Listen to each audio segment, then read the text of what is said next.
So yesterday, we saw the alert by the Labour Congress calling on Nigerians as the venue for the meeting between the federal government and the Labour Union Congress ordered by the Nigerian Army. After the Nigerian Army came out to debunk that particular information, many believe that the presence of the National Security Advisor in that particular meeting was to intimidate the Labour Union. The president went under serious pressure after so many people called out the federal government to increase the minimum wage to over 400,000. In response to that, he set up a committee that will review the decision of the Labour Union as well as the proposal by the federal government.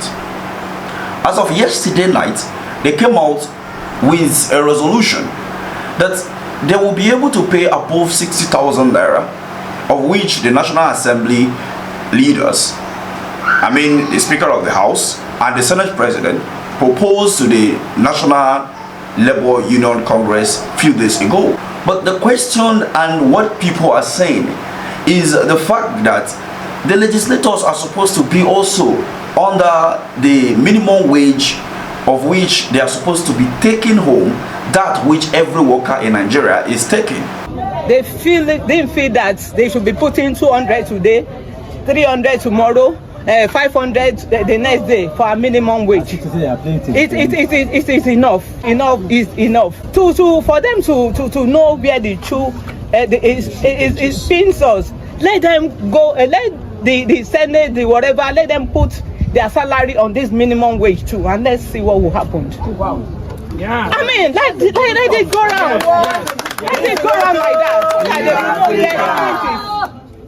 That is it. But on here, as my chairman has said, we have our essential duties on ground. We have that on ground. Now, we have seen the federal government trying to say that they have been able to provide over 400 vehicles, CNG vehicles, to help workers get to their offices. But the question is that within the last 1 year of this current administration, have we been able to see any CNG vehicle across Nigeria conveying workers to their offices? I don't think I have seen any.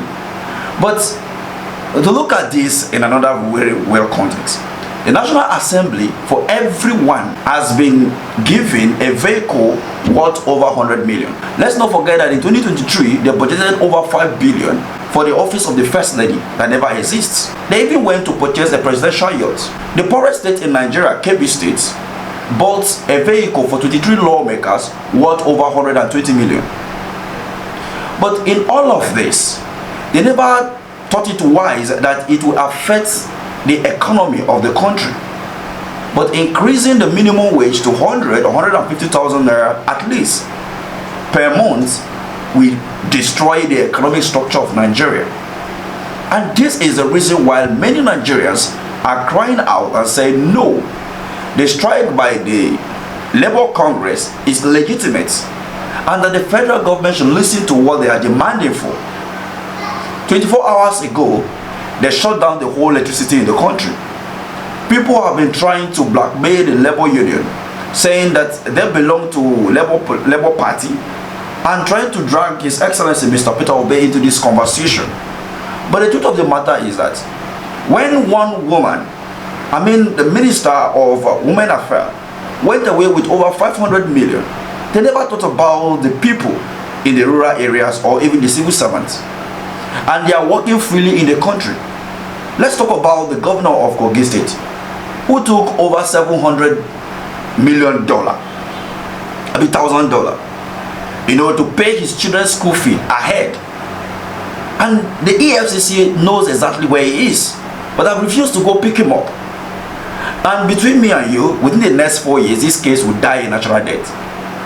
And because people are demanding for you to pay them a minimum wage, haven't seen that a bag of rice, even a bag of gari, is now being sold for at least 80,000 naira per bag.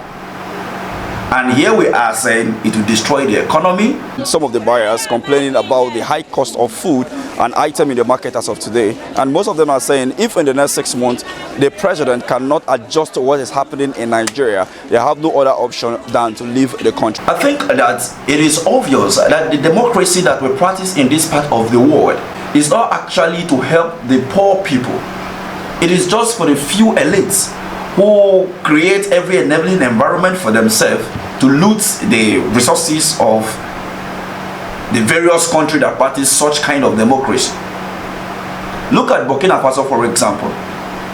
They have tagged them as a military junta, but have been able to deliver the dividends of democracy by helping their poor masses, of which I will be talking about that in our next video. So what do you make of all the conversation right now around the labor union? Should they hold on to the 200,000 minimum wage that they are demanding technically from the federal government, or they should come down to 70,000 or 80,000 minimum wage? In my own opinion, let the salary and the allowances of Mr. President, senators and House of Rep members, as well as all the appointees, be slashed by 50%.